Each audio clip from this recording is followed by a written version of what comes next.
You ready? Yeah. Hello, friends. Welcome to the Veterinary Life Coach Podcast. Today, I have a wonderful guest for you. Her name is Tracy Pleschourt, and she is a personal and professional development coach, a certified life coach. She's the founder of Self-Made You and the co-host of the Tracy and Gracie Becoming podcast. And I'm thrilled to have her here on the podcast today. I think you're going to get a lot out of it. Welcome to the podcast, Tracy. I'm so happy to have you. Thank you. I'm happy to be here, Julie. This is Yeah, it's so nice really to fun. meet you. I'm really looking forward to this podcast so I can learn about what you do and get to know you a little bit. It sounds like we have similar missions, and I think the listeners will get a lot out of it. So I'm excited to have you here. Awesome. Thanks. So the first question I always ask all my guests is to tell me their veterinary story, because a lot of my guests are vets, but tell me your life story. Tell me how you got into doing what you're doing now. Yeah, well, I came to the crazy place of becoming a life coach, not through the normal path that you see most life coaches coming through or down. I actually came via advertising. So I was an Oh, advertising interesting. executive. Yeah, I was an advertising executive um, for almost 20 years. And really felt called to help people in a different sort of way. I love business. I love strategy.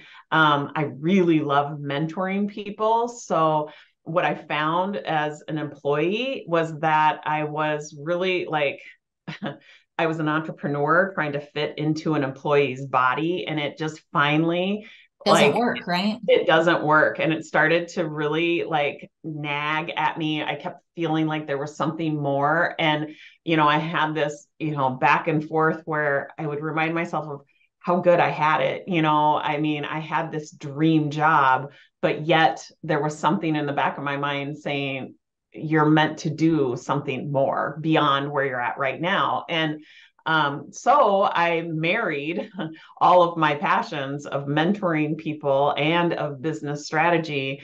And I left the corporate world. I went and pursued a life coach certification. I've been certified in several different modalities and then created my own business that I can be very strategic with. So that business is called Self-Made You, and its mission is to eliminate the unnecessary suffering that is going on in the world by teaching people how to think differently. I think most of us who have had any sort of educational experience, we can all agree that that experience has been full of being taught what to think, but we were really never taught how to think. We really weren't taught the neuroscience of our particular brain. We all have that 3-pound organ that exists between our ears.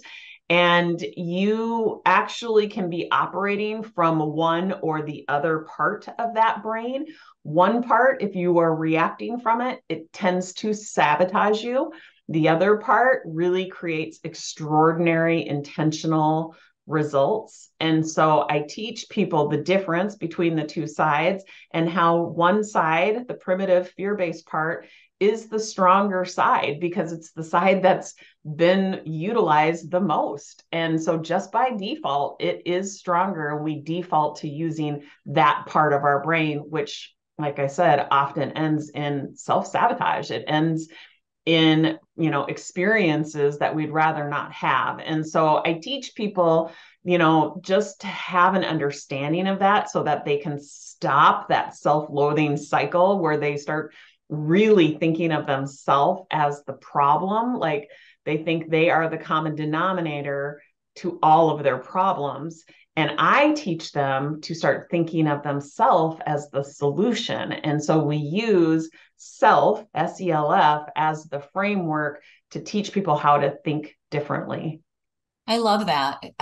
Just so you know, when I talk about the primitive brain on my podcast and when I'm writing and things, I call it the Chihuahua brain because to me it feels like, or it seems like, this little scared freaked out dog that just bites and gives you all these terrifying thoughts before you even have time to control it. Yeah. And so for some reason, when I was talking to somebody about this, I'm like, it's kind of like a Chihuahua. So it ended up being my Chihuahua brain. I love it. So yeah. So explain that to people that haven't heard that primitive brain theory before. How does that control us? And then you can explain to us how we can work our way out of it, maybe, and we can go through some examples. Yeah. So it's the part of our brain that is missioned with keeping us alive. So it has a purpose. So I never want to like villainize it, demonize it. I want people to understand that it actually has a purpose. The purpose is Right. to keep Keeps us us safe. alive.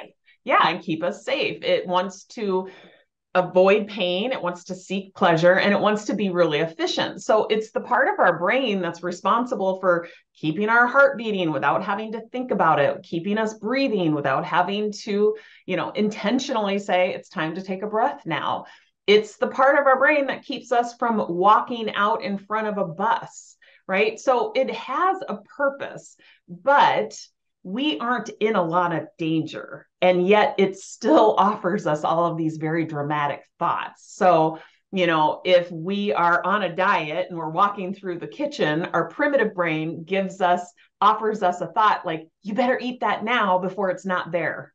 Right. And Yeah. it's like, that is Like a scarcity mentality. Yeah. yeah, yeah. And the truth of the matter is like cookies are widely available, but it really wants you to believe that you're in danger of never being able to have a cookie again. And you better, take Grab advantage of it. the moment. Yeah. And that thought, like that think, feel, act cycle happens so quickly that often you don't even recognize what just happened until, you've downed not one cookie, but 3 or 4 cookies. Now you're like, Right. what the heck just happened? I'm on a diet, right? And then it starts to feel like you're operating against your will. And then you start to make that mean something. And you can so easily see how this self loathing spin starts to happen. And it's like, oh my gosh, I feel so out of control. And so this, way of thinking, our framework, the self framework,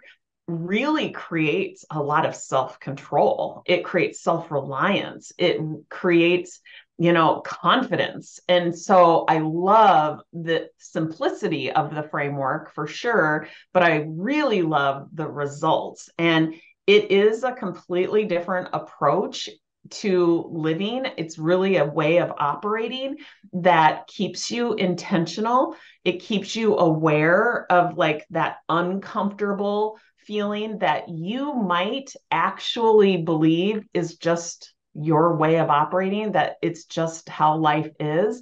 And I want you to consider it doesn't have to be like that. When you're operating from your, what I like to call your prodigy brain, which, doctors, scientists, probably other life coaches would say prefrontal cortex.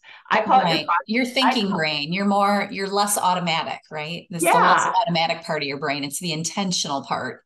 yeah. That's the part that you want to be in charge. Yeah, because it is more extraordinary. It has the ability to respond. Instead of reacting, it has the ability to respond. So we know that, your primitive brain isn't going anywhere. So we know that those narratives are likely to show up, these fear-based narratives. You're going to hear them. The difference is whether or not you're going to react or you're going to respond.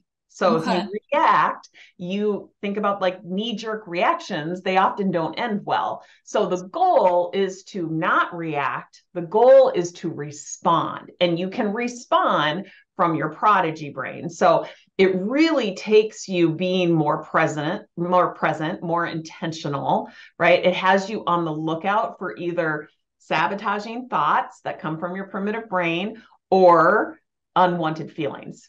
Those are like my two like triggers, like they kind of tip me off onto, oh, I'm operating from my primitive brain and I want to shift and I want to operate from my prodigy brain. So now the question is, how do you do that? Right. And so Right. that's where our framework comes in, the SELF. And so the S stands for start with a decision. So simple. I know it's so simple that people will discount it and they'll be like, nope, it's got to be harder than that. I promise you it doesn't.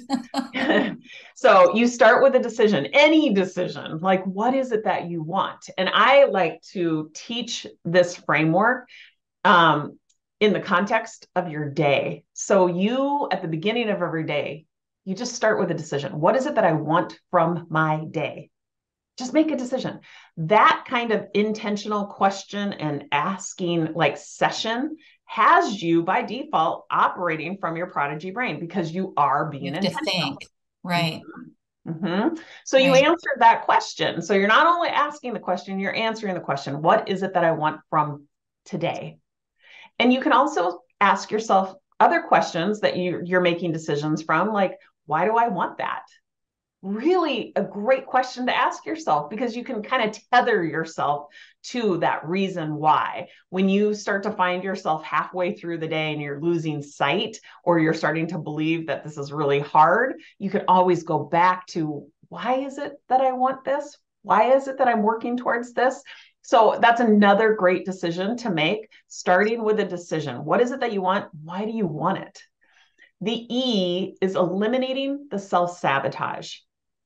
If you aren't aware of those primitive brain narratives that I promise you will show up, if you aren't aware of the ones that are most prominent in your life, you're so likely to self-sabotage yourself. But with the awareness that they are going to exist, they are going to show up, you are going to start hearing the thoughts like, I'll be happy when I finally lose the weight, or they shouldn't have said that to me, or I always quit before I hit my goal. Those are all the kind of judgmental thoughts that they're very universal. The self-sabotaging narrative of the judge is very prominent in most people's life.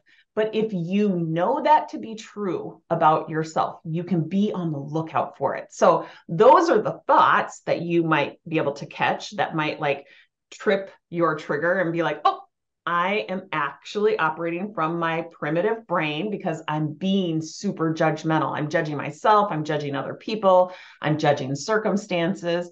Some people will be like tripped by the feeling that they're experiencing.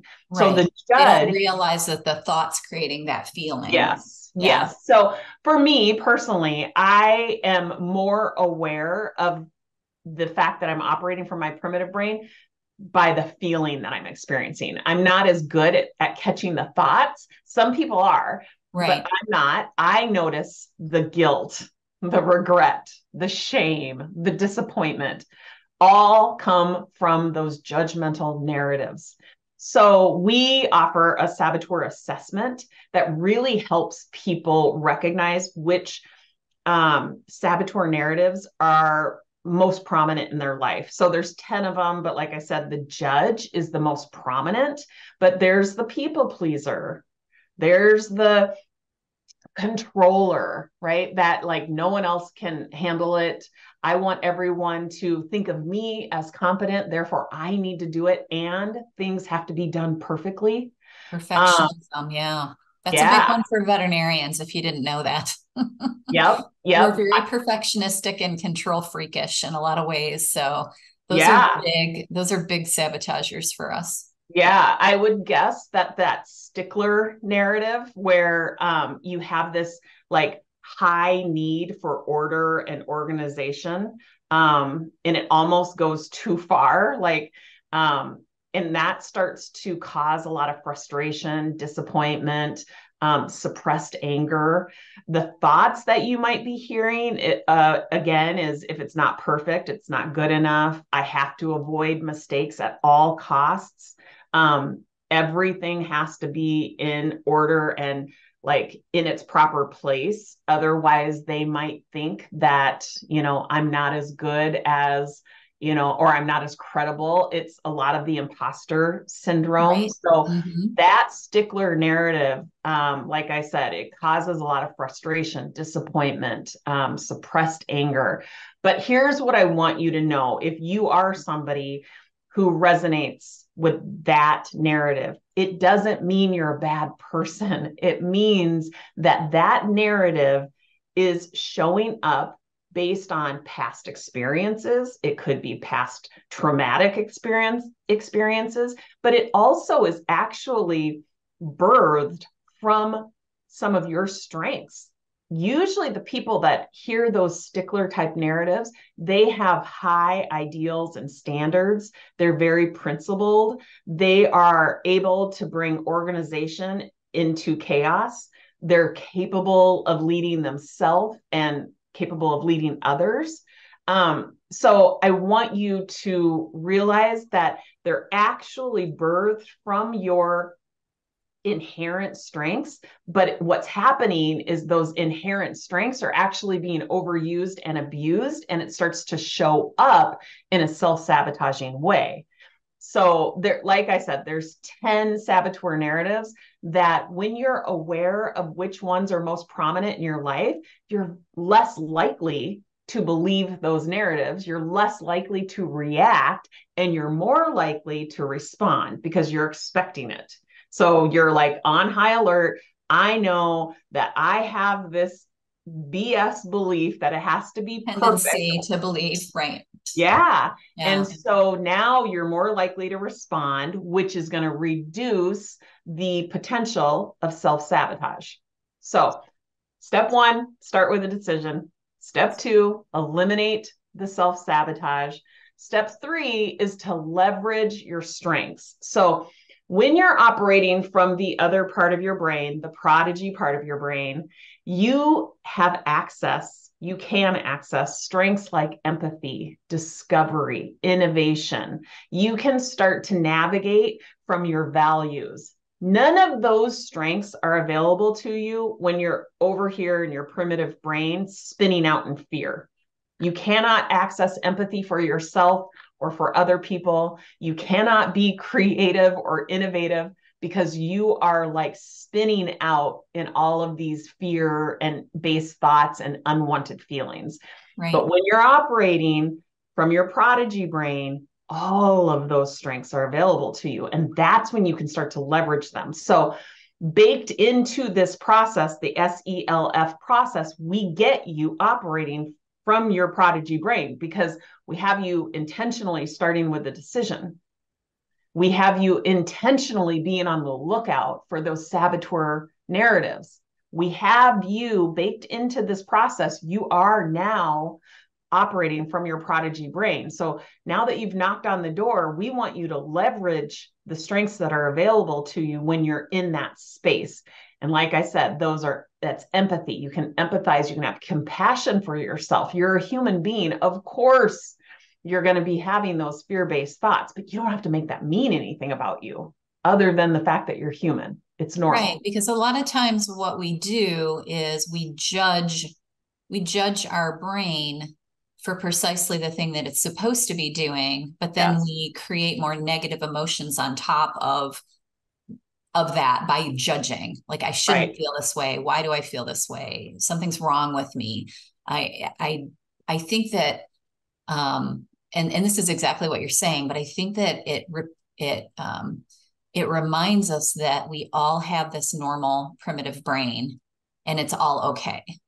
Yeah, exactly. Nothing has gone wrong, right? Right. But if we make it mean that, we're a bad person or something has gone tragically wrong, right, we are going to stay in that primitive brain space, and the negative self-talk starts to compound, which is reactive behavior. And it doesn't have to be that way. You can intentionally shift into operating from your prodigy brain. And I know easier said than done. So yeah, it takes a lot of time and effort, right? And we often provide clients with other tools like mental fitness techniques that will start to quiet down that primitive brain chatter and help you shift from that primitive brain operation to your prodigy brain operation. That simply looks like, deep breathing techniques.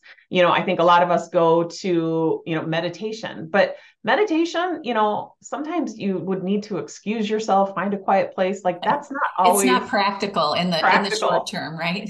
Right. So we offer just different mental fitness techniques that you can do like right here, right now, that bring you into a more present, intentional state of mind. That's the key. That's what the objective is. So we start with a decision, eliminate the self-sabotage, leverage those prodigy brain strengths like empathy and discovery and innovation. When you know you're by default, if you're using this framework, you're now in your prodigy brain, you're knocking on that door. Now leverage those strengths. And then finally, the fourth step is finish with a decision. So this is very cyclical. If you think about this like as a flywheel, it's just SELF, you're taking yourself, you're relying on yourself every step of every day. So it's very cyclical. So we finish with a decision that sounds like, what is the next best step? What's the step that I can take right now, this very minute, that is so easy, it's almost hard not to do? I love asking myself that question. What can I do right now that's so easy, it's almost hard not to do? That's the measurement. You got to come up with something that's so easy, that's almost hard not to do. And then the second decision that I want you to make is, how do I want to be feeling? I'm going to make a decision about how I'm going to be feeling as I'm executing that step. So you're making a decision ahead of time about what it is that you're going to do. You're not leaving it to spontaneity. You're not leaving it to chance. What is it that I'm going to do? It's going to be super easy. I'm not going to self-sabotage and make it super hard, super easy. And how do I want to be feeling as I'm executing that? Like that's the game changer right there, is deciding ahead of time, not necessarily putting the emphasis on what it is I'm going to be doing. The emphasis goes on, how do I want to be feeling? That changes the game right there. That changes the way you're thinking, like that, the action step and the decision that you're making and the feeling that you're choosing is going to help you actually think clearer, correct? Yes. Yeah. Correct. So yes. So I use, again, a day, something as abundant and universal as a day. I know we all have got one. Right. To really teach people how to use themselves as the solution to getting what it is that they want. So I take them through, this is what our planner looks like. You can get it on Amazon, but it has the understanding yourself page where it just asks you basically all these same questions I just threw out there. And then it actually has the daily planner, and it's, hour by hour, 12 hours of your day broken out into half-hour segments, where you are not only in the first column, putting where it is that you're supposed to be and when. The second column is deciding ahead of time how you're going to feel while you're executing. And then the third column is, what would I have to be believing in order to feel the way I just decided I want to feel? So it's a completely counterintuitive approach to planning out your day. It creates a self-made day. It creates the day that you want to be living. It creates an extraordinary life where you stay in control. So it's very counterintuitive. Most planners put the emphasis on where it is that you're supposed to be. And what do I have to do? What's my to-do list? That kind exactly, of thing. Exactly. Yeah. And we put the emphasis on making a decision ahead of time about how it is that you want to show up. How do you want to be feeling? And supporting that decision with, and this is what I'd have to be thinking and believing. And it's not about a mantra. It's not like, oh, let's Google a mantra that's going to make me magically feel that way. Right. You have to ask yourself, what is it that I believe that creates that feeling? Okay. And so I'm guessing that if you were to do this on a daily basis and make these decisions and plan your day this way, that basically what you're doing is you're retraining yourself to think differently from the get-go. Yes. Rather than waiting for those primitive brain thoughts to show up and then fighting against them, like, because that's what we have a tendency to do, right? We hear something that we don't like, and then we try to fight with it or tamp it down rather than switching the way we're thinking right from the get-go. And Right. so then when those thoughts come up, I'm guessing they're easier to switch back to the more positive things that you're Yeah. trying to create, correct? Yeah. Yeah. It trains you to be more aware of the unwanted thoughts and more Right, right. aware of where they're coming from. It really starts to strengthen the part of your brain that has gone, minimally used for most of your life. And so that's the real objective. It's almost like a mental fitness tool, right? Isn't that the Because best thing about life coaching though, is like we should have been taught this when we were like 5, right? yeah, How amen. to think this way. Yeah. And nobody ever teaches us this stuff, which is Yeah. it's so important. And that's why I created Self-Made You. Yeah, I It's love a it. tool that you can learn how to think differently because it Yeah. really is the missing curriculum from all of our educational experiences. And like I have two kids that just graduated from college, Yeah. and either of them graduated with an understanding of how to overcome problems and how to actually go after their goals in a way where they retain control. Like they think that the solution exists outside of them Right. That's what most because people that's what we're all taught, right? right, exactly. And I teach, no, you rely on yourself to overcome your problems. You rely on Right. yourself to achieve your goals. And this is how. And it's these 4 steps just over and over and over. And it Yeah. In creates practice. self-made You're people. practicing it. Yeah. So let me just see if we can go through some sort of example that I think will speak to a lot of people that listen to me in the veterinary world.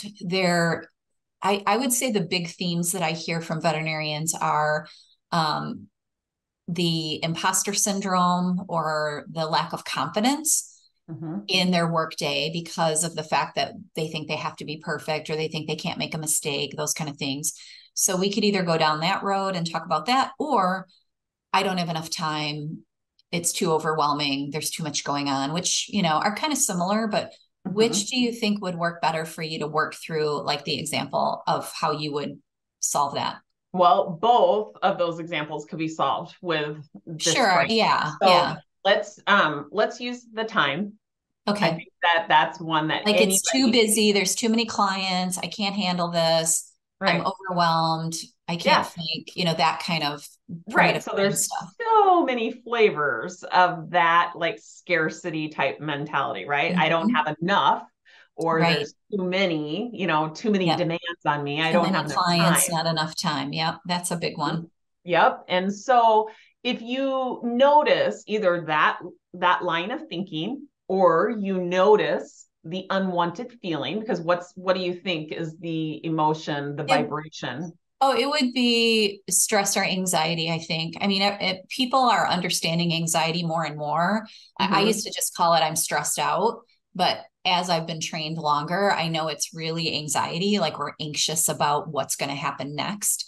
So Yes. I would say stress and anxiety are probably what's going to come up for most people in this situation.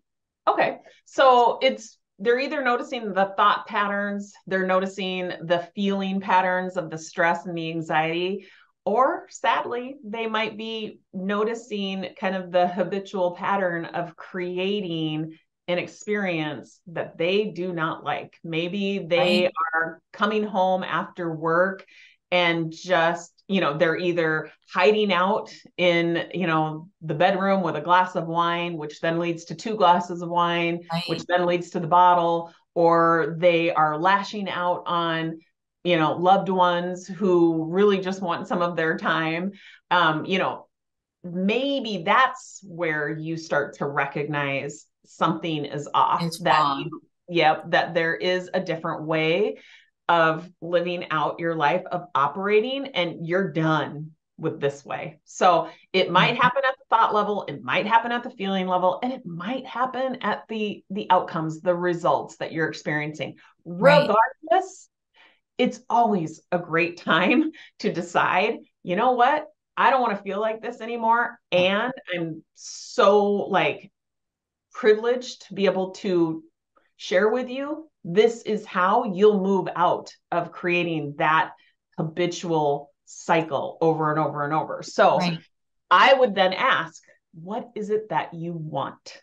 So you Okay. notice that these are the thoughts. You notice the anxiety and the stress. What is it that you want? So just notice we are starting with a decision. What is it that you want? And I'll just tell you that I get a lot of clients who that question stumps them. They're Yeah, they like, say, I don't know, because "Hmm, they want to feel, I think ultimately they want to feel better. I yeah, mean, that's what I would hear. okay, Or, I want to like my job again, or, those kind of things. But I think it all comes from their feeling part of it is not fun. yeah." So they want to feel better. What do you Mhm. think if you had to name the emotion that they want to be feeling? What do you think it is? I would say either confidence, because that comes the kind of the opposite of the imposter syndrome, or Mm-hmm. just calmness. I think, if you can't be calm when you're doing what we do, it makes everything else more difficult. Mm-hmm. So kind of So calm or confident, confident. calm, Yeah. control. Yeah. Yeah. Okay. Okay. And why? I know you just said because, without that, So they it can makes show up everything. better. Yeah. Yeah. Yeah. Because they get snappy with their coworkers, or they're impatient with the clients, or even the pets. Yeah. Like on a really stressed day, you can actually get impatient with the pets, which I've felt before. Where like, oh, I hate dogs, which is Yeah. so untrue, but that's what your brain tells you is like, oh, I hate dogs because they're jumping all over me or whatever. It's those kind of thoughts. Yeah.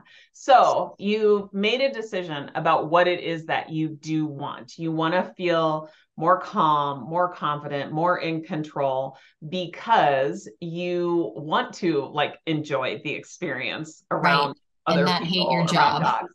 Yeah. And you don't want to hate your job, right? Correct. So Yep. you've made that first decision, which is a quantum leap in the right direction because now that has you being intentional. Making a decision is being intentional. So you are now knocking on the door of your prodigy brain. You have now you've left the room of primitive fear based thinking because you are over here making decisions, right? You're Right. recognizing what it is that you don't want, which is strengthening the part of your brain that needs to be used. You have Right. that heightened sense of awareness, which is huge, and you're making decisions. So now you can eliminate the potential of self sabotage by recognizing what are the patterns. Like, do I see a pattern of thinking going on here? Do I see a pattern of feeling? Like, which saboteur narratives are most prominent in my life? Like you had mentioned earlier, like the hyperachiever. That Yes. is that, for a lot of professionals, often healthcare professionals, they are of the belief that they can never be satisfied. Good is not good enough. If I don't succeed, I'm a failure. It's very black and white thinking. I have Right. to be the best at what I do. There's always room for improvement. It's that narrative is very dependent on constant performance and achievement in order for them to feel validated. So there's a heavy focus on external validation.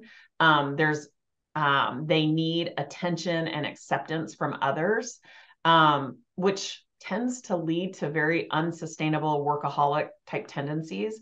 And they Right. tend to lose touch with those deeper emotional and relationship needs. So I think that that's probably it's my number one. So when I Right. do the saboteur assessment, hyperachiever is always the number one. Right. But what I want you to and the emotions that hyperachiever narratives start to create is a feeling of unworthiness. Oftentimes, it's like a lack of credibility.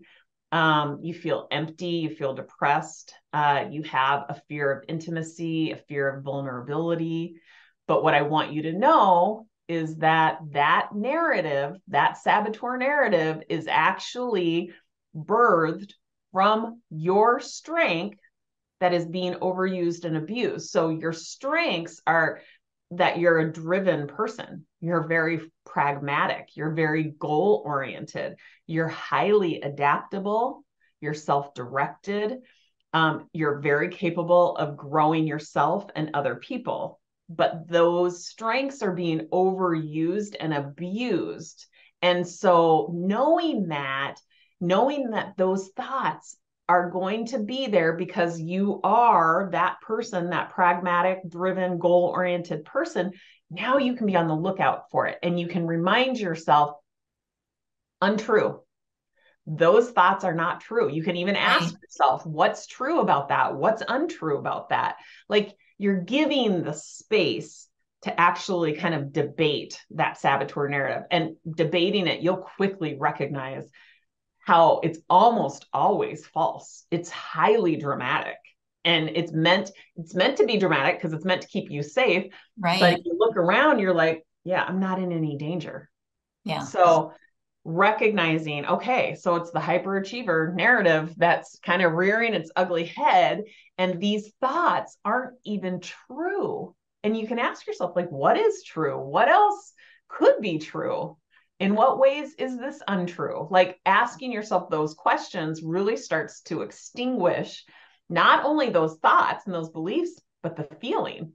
Yeah. So your higher brain is challenging your Chihuahua brain, as I call it. Yes. You're taking what you know about yourself and saying, oh, I hear you, but that I've already decided that isn't true. And so now I need to think differently. Yes. Yeah. So that's part of the eliminating the self-sabotage step. Yeah. Exactly. Okay. And so now that you are more aware, that is going to, just by virtue of being aware, you're going to limit the risk of self-sabotage.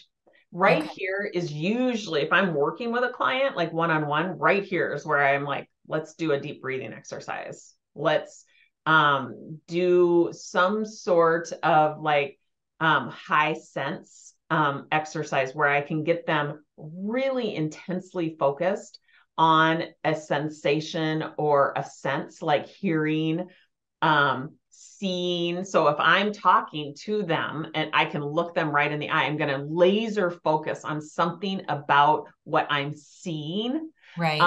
And if you do that for 2 minutes, like a deep breathing exercise, trying to find the ridges on your thumb or index finger as you rub them together, that's a great sensory technique. All of those types of technique require attention. They require you to like be present, require you to focus and be intentional, which again is leveraging your prodigy brain. So I'll usually support that crossover from the primitive to the prodigy with some sort of technique like that. Yeah. But now that we know we're operating from our prodigy brain, now this is where we can really leverage those strengths that we have access to. And we're not only now escaping the fear and those unwanted feelings, that's not the only thing we're doing. What we're really doing is we're going to leverage the fact that we're operating from this other part of our brain so that we actually get an extraordinary result for ourselves. Because I want to really prove to people, this is where you want to be operating from. So I want them to get an extraordinary result. And by tapping into empathy for yourself, you're going to start to feel unconditional love. You're going to start to feel compassion, which is starkly different than the stress and the anxiety that you were feeling over there. So I would prompt you with like, what's the most loving and compassionate thing you can tell yourself right now? So if you're in that spot of feeling overwhelmed about your imposter syndrome or whatever, it would be something like, well, you'd have to do some work, I would think, to know what those things are, but it would just be like telling yourself that you're a great veterinarian. I know what I'm doing. I've done this 100 times before. Those kind of thoughts, I would guess. How normal and natural it is to have those primitive brain thoughts. We all have that part of our brain. Yeah, recognizing that.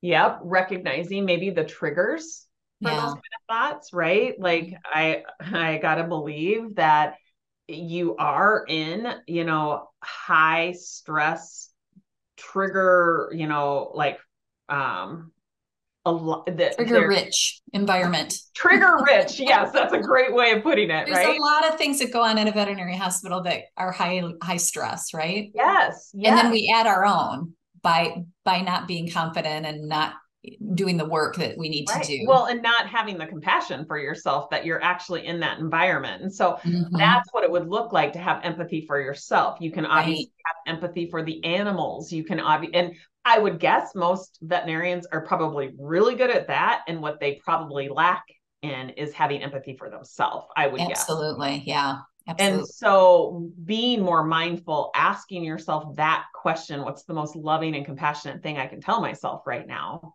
That's a great question to be asking yourself when you're operating from your prodigy brain. Right. Um, you know, how would my future self advise me to handle this? Like the decisions that need to be made right now, what would my future self, the self that's a year out, who I get to decide who she is, what would they tell me? What would my elder, wiser, more experienced self tell me? Trying to gleaning some advice from them. Um, Right. what are my values? Navigating from your values, like mine, being inclusive and being generous. Okay, that's going to help you make these next steps, like tapping If you into can that. stay in that. Yeah. Mhm. Yeah. Yes. And so that's how you leverage those strengths. So now you are in this place where you're feeling compassionate. You are now like ready to believe something different. You have all sorts of available new thoughts that you have come up with that you're receiving because you're in this intentional space. And now asking yourself, what's the next best step? What's the step I can take right now that's so easy? It's hard not to do. That's going to get me closer to what I said I wanted in question one, right? I want to Mhm. be living a, less stressful life.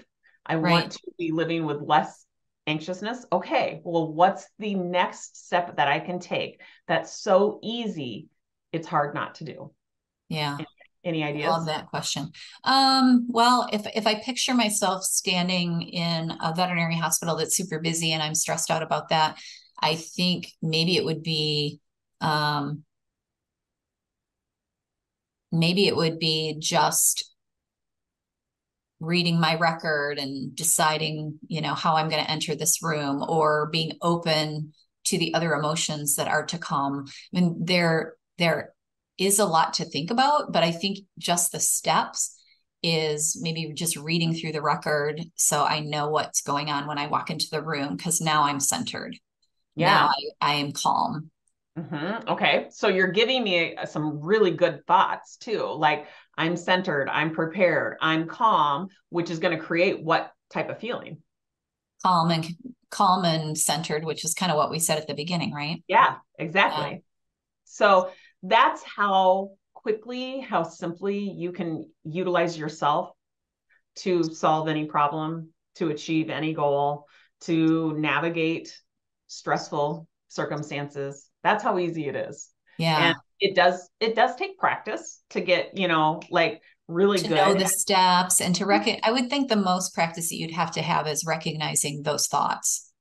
Because I think a lot of people don't know what's Yeah. going And on in that primitive part of their brain a lot of times. yeah, and I'll be really honest with you, Julie. Like I've been in the industry now for 6, 7 years as well, and I still don't recognize the thoughts. Oh, well, that's why I always say that we all need coaches and we all Yeah. need therapy and we all need people outside of ourselves to help us with this. Hmm. And I think that's the biggest misnomer. And I don't know if you find this with your coaching, is that people are a little embarrassed to say that they need help Yeah. when in reality, we all need help.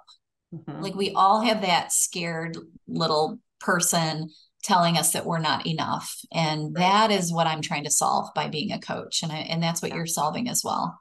Yeah. Yep. Yep. I get coaching at least twice a week from Yeah. another coach, and it's incredibly helpful. And I don't have as easy of a time recognizing the primitive brain, saboteur thoughts as I do recognizing the feelings. So that's what I've gotten good at but that's what you know about yourself. Yeah. And I always say this to people that I coach is the real first step in any of this is understanding you and where you go and what are your negative emotions that you use, or your coping tools like the overeating or the, you talked earlier about over drinking. Like, what are the things that you use to try to cope that are not healthy, number one, and then try to figure out the why, the underlying why, right?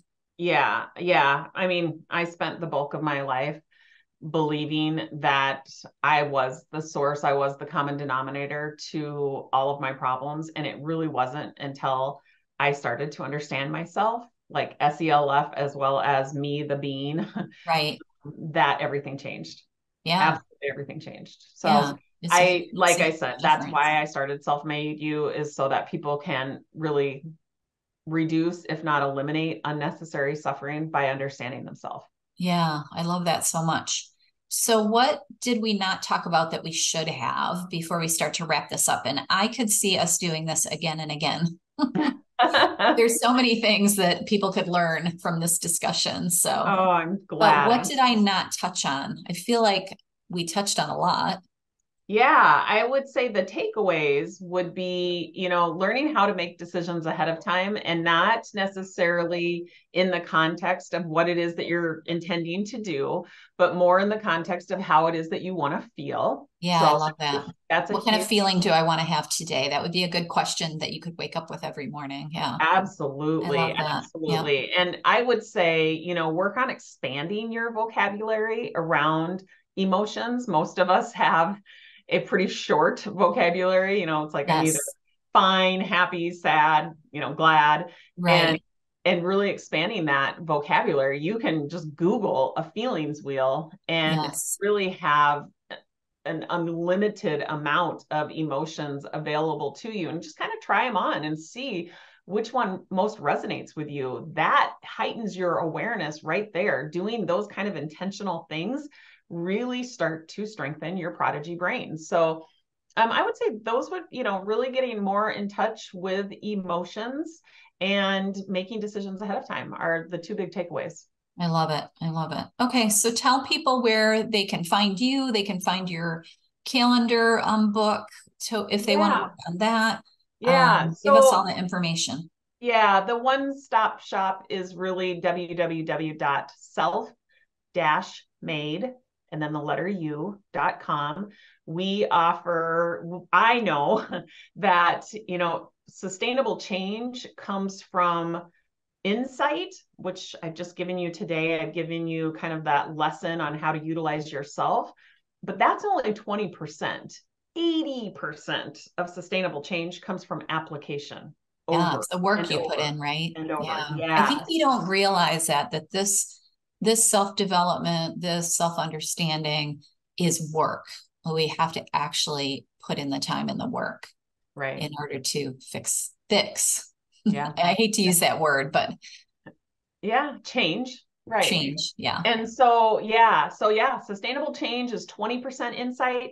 It's 80% application. So I am on countless podcasts offering the insight for free. We also offer a way to apply it for free, like to really practice it. So we have what we call free coaching Fridays.